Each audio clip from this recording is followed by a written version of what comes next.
Welcome back to Public Affairs on Peach, and today's program may even save a life or two, and that is some very good news. We're talking about women and heart disease, and my guest this segment is Dr. Rachel Harris. She is a cardiologist at the Morehouse School of Medicine.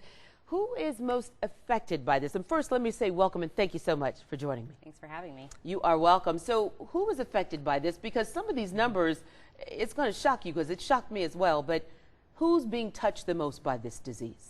Right. Cardiovascular disease, as is well known, is the #1 killer of both men and women in terms of women, in terms of women, because you look at all of the differences. You look at really, if you talk about women, you talk about heart disease, because we know it's go red, and people think, well, can't be as much as cancer, but it really is. At least that's the stat we hear the most of. Correct, more than all forms of cancer combined. But what is most interesting in terms of women's risk is, compared to men, women have higher death rates from heart attacks. So in terms of looking at what's a heart attack, decreased blood flow to the heart muscle.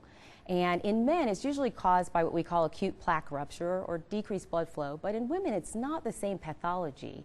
They have decreased blood flow to the heart muscle, but it may be because of different things in terms of dissection of the vessel, spasm of the vessel. And in terms of long term, 1 year after a heart attack, 26% of women would have died compared to 19% of men. So let me ask you, because a lot of times we hear this, we go to the doctor and we think, we're having the symptoms of a heart attack, or we think, is it going to impact us, those symptoms, the same way that it would a man? And we're hearing over and over, it's not, it doesn't. Correct. Both men and women would have chest pain, but in women, there are more atypical symptoms. So women may experience shortness of breath.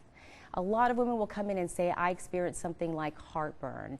And what we tell women is anything from the jaw to the level of the umbilicus, your belly button, if there's an abnormality there, if there's nausea, vomiting, shortness of breath, tingling in any of the arms, you should really suspect that this may be an abnormality that you should present to your doctor for.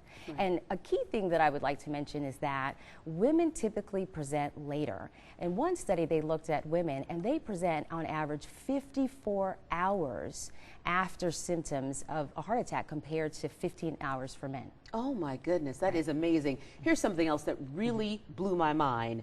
Among African American women aged 20 and older, almost 47% had some form of heart disease. What? Correct, and that's a sobering statistic. But for women, especially, and we say black women because that encompasses African American, Caribbean American women, and women from African descent, is that they typically have increased comorbidity. So they may have high blood pressure, diabetes, heart failure, obesity, and given the late presentation as well as the comorbidities, they tend to die at increased rates compared to other women. Can heart disease be reversed?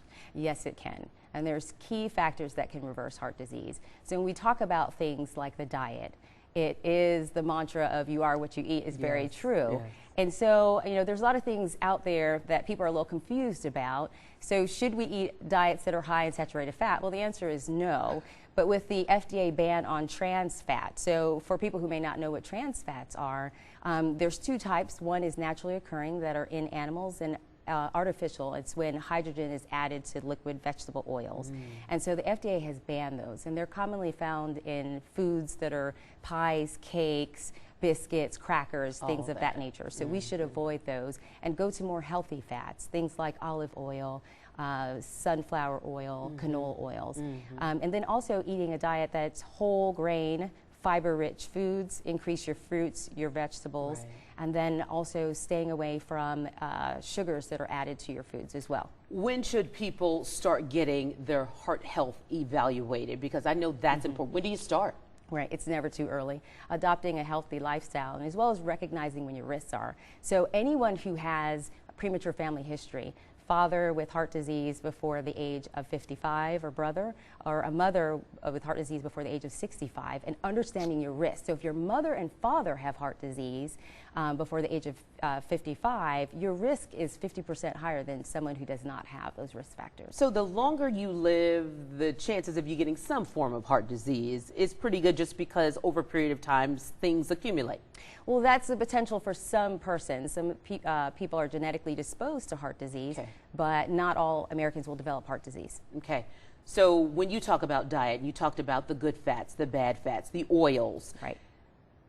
How big a role is diet, though? I mean, is it, because we see people who eat crazy foods. My mother used to say crazy foods, and they don't get heart disease. Right. And then you see people who eat well and they get heart disease, and you think, okay, the predisposition, but what about diet? How big a role does that play? Right, and it's been proven many times over the years that diet is substantial. It can limit your risk. So from the time of Ancel Keys in terms of looking at cholesterol until now, looking at even children at risk for high blood pressure, the rates of obesity are increasing, hypertension. So limiting the amount of sodium in your diet. On average, we recommend 2,400 milligrams of sodium, but for African American women, women who have kidney disease would want to limit their sodium intake to 1,500 milligrams as well. Yeah. Not that much salt. Right. Leave the salt alone. I know. It is something. Thank you so much. So we have so much more ahead on Public Affairs on Peach. After the break, we will talk to a heart disease survivor about her experiences. You don't want to miss that either. Stay with us.